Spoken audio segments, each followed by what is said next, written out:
एक महत्त्वाची अपडेट आहे। मुंबई हायकोर्टानं वाल्मिक कराड विरोधात ईडी चौकशीची मागणी करणारी याचिका फेटाळली आहे।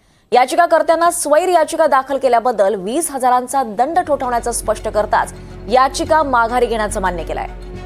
या प्रकरणी स्वतंत्र गुन्हा दाखल करून तपास सुरू करण्याची मागणी करत आरटीआय कार्यकर्ता केतन तिरोडकरांनी याचिका जनहित याचिका दाखल केली होती। मात्र याचिकाकर्त्यांचा हेतू याचिकेतून स्पष्ट होत नसल्यानं याचिका सुनावणीला योग्य नसल्याचं मत नोंदवत मुख्य न्यायमूर्तींनी सुनावणीला नकार दिलाय।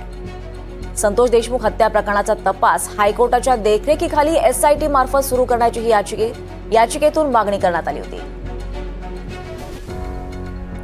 यावर अधिक माहिती घेऊयात। आपल्यासोबत आपले प्रतिनिधी महेश बागल आहेत। महेश, आता मुंबई हायकोर्टानं वाल्मिक कराड विरोधातची ही ईडी चौकशीची मागणी करणारी याचिका फेटाळली, काय माहिती याच संदर्भात?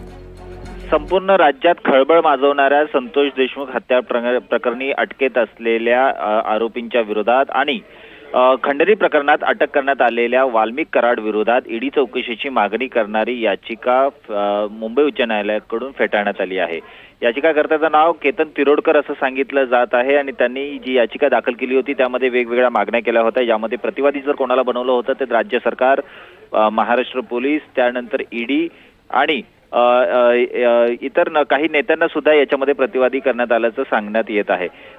यामध्ये त्यांनी मागणी केलेली होती की या संदर्भात स्वतंत्र गुन्हा दाखल करण्यात यावा आणि या संदर्भात मुंबई उच्च न्यायालयाच्या देखरेखीखाली जी एसआयटी जी स्थापन करण्यात आलेली आहे त्यांच्या माध्यमातून हा तपास व्हावा अशी मागणी यामध्ये करण्यात आली होती।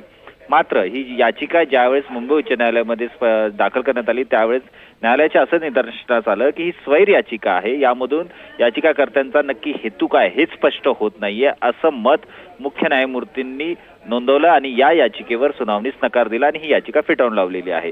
एकंदरीत पाहता या याचिकेत असंही सांगण्यात आलं होतं की या संपूर्ण प्रकरणामध्ये एका कॅबिनेट मंत्र्याचं नाव सतत समोर येत आहे आणि त्यामुळे पोलिसांच्या तपासामध्ये अनेक मर्यादा येत असल्याचाही आरोप या याचिकेतून करण्यात आलेला होता।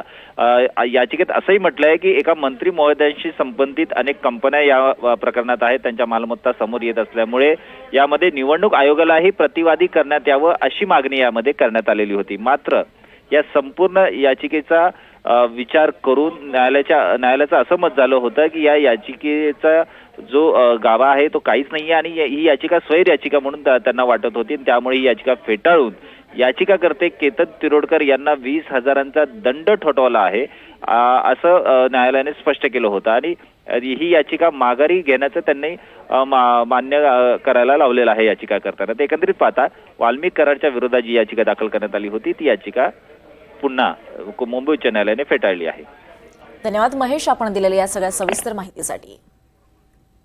तर वाल्मिक कराड विरोधातली याचिका हायकोर्टानं फेटाळली आहे। याचिकाकर्त्याचा हेतू सिद्ध होत नसल्याचं निरीक्षण हायकोर्टानं नोंदवलं आहे।